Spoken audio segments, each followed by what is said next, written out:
ভজন করতে হবে সকাল সকাল, বেলা গড়িয়ে ভজন হয় না মা। আবার একদিকে বলছে সকাল সকাল ভজন করতে হবে, আর একদিকে বলছে বাবা কুড়ি ফুলে গোবিন্দ সেবা হয় না। রাধে। একদিকে সকালে ভজন করতে বলছে, আবার একদিকে বলছে কুড়ি ফুলে গোবিন্দ সেবা হয় না। একদিকে থাকবে বাবা দেহতত্ত্ব, আর একদিকে থাকবে লীলা, ভালো করে মেলাতে হবে। কুড়ি ফুল সমত আমাদের বাল্যকাল। দেখবেন ছোটবেলা থেকে দেখে আসছি ঠাকুমারা মায়েরা গাছে থেকে যখন কুড়ি ফুল তুলতাম বারণ করতো, কুড়ি ফুল তুলতে নেই, কি মায়েরা বলতো না?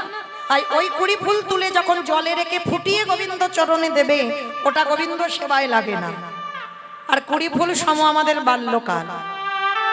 যদি শিশুকালে বাবা কেউ মন্দিরে গিয়ে ভগবানের কাজকর্ম করে, কিছু কি বোঝে? বোঝে না। যেমন যেমন বলে দেয় সে তেমন তেমন করে, কারণ এটা কলিযুগ। আর এই কলিযুগে আমরা তো ধ্রুবের মা হতে পারিনি, আর প্রহ্লাদের মা হতে পারিনি। যে 5 বছরে ধ্রুব প্রহ্লাদ কৃপা পেয়েছিল, কলির মানুষের সন্তানরা ওই 5 বছরে কৃপা পাবে? হবে না।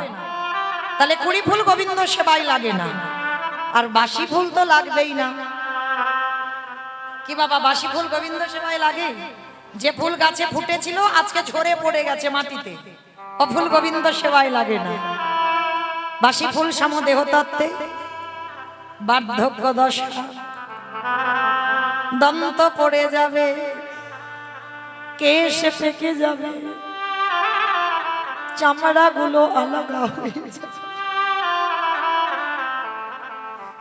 এ দেহ গোবিন্দ সেবায় লাগবে।